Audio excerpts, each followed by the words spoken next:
Olá, tudo bem? Eu sou a professora Patrícia Gonçalves e hoje nós vamos conversar um pouquinho sobre a organização didática na educação infantil, pensando na abordagem de Reggio Emílio.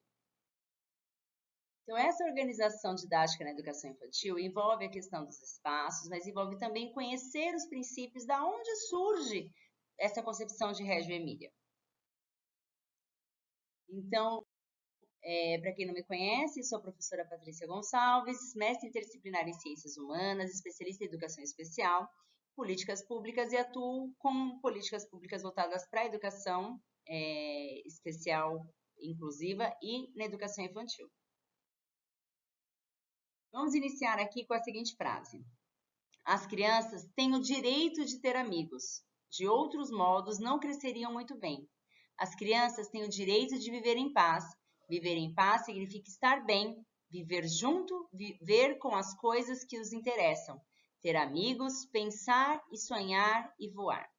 Então, é um pôster aí que está dentro de uma das escolas, né, de Reggio Emília.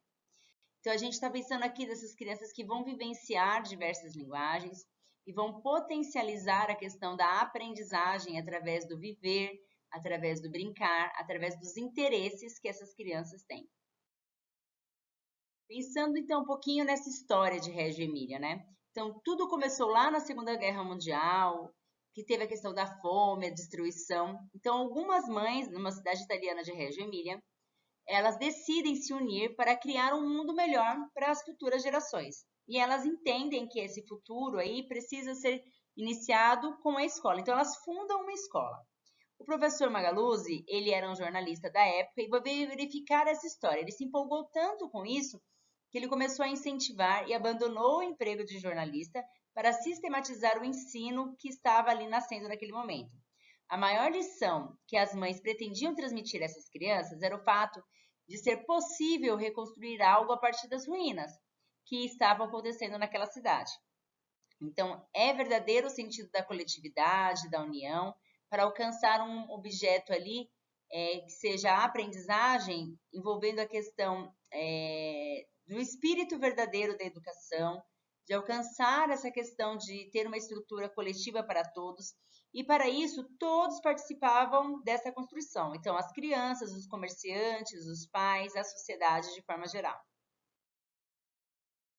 Então, a localização de Reggio Emília, né, ela fica lá numa cidade italiana que foi muito prejudicada devido à questão da Segunda Guerra. Então, a cidade precisava se reconstruir e a ideia principal dessa reconstrução foi a partir da escola. Então, esse modelo, né, de Reggio Emília, a principal mensagem que nós temos aí desse modelo é que a união de todos e juntos eles têm objetivos a serem alcançados.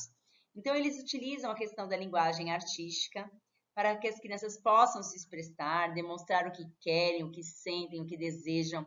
Depois, ele recolhe essas informações juntamente com esses pais e faz o planejamento das aulas para que as crianças consigam trazer a aprendizagem junto com o que as famílias também esperam para aquilo.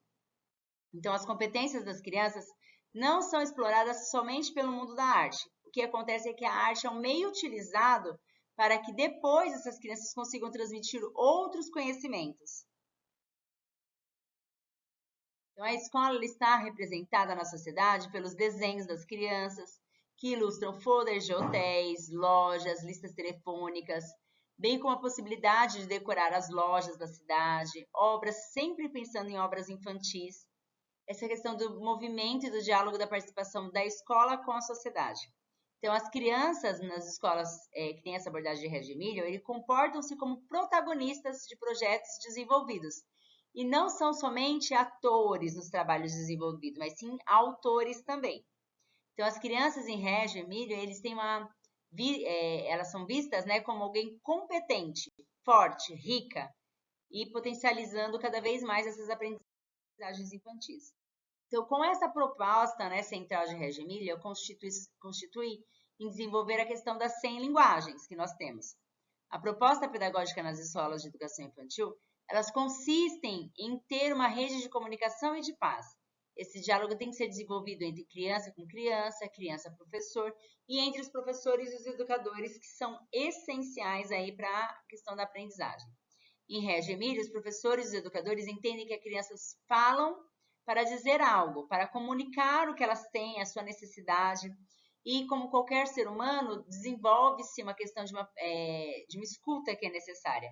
Então, essa pedagogia da escuta vão ser registradas falas das crianças que vão fazer parte dos documentos e dos projetos, sejam eles relatórios ou diários. Qual que é o papel do educador? O papel do educador é criar uma forma coerente de pensar sobre a fala, é aquela questão de ser baseado numa filosofia sobre a natureza da criança como aprendiz.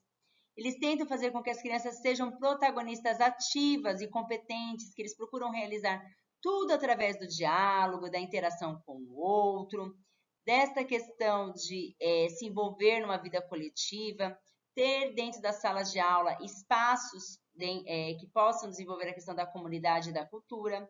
Os professores eles servem como guia e não como transmissores de conhecimento.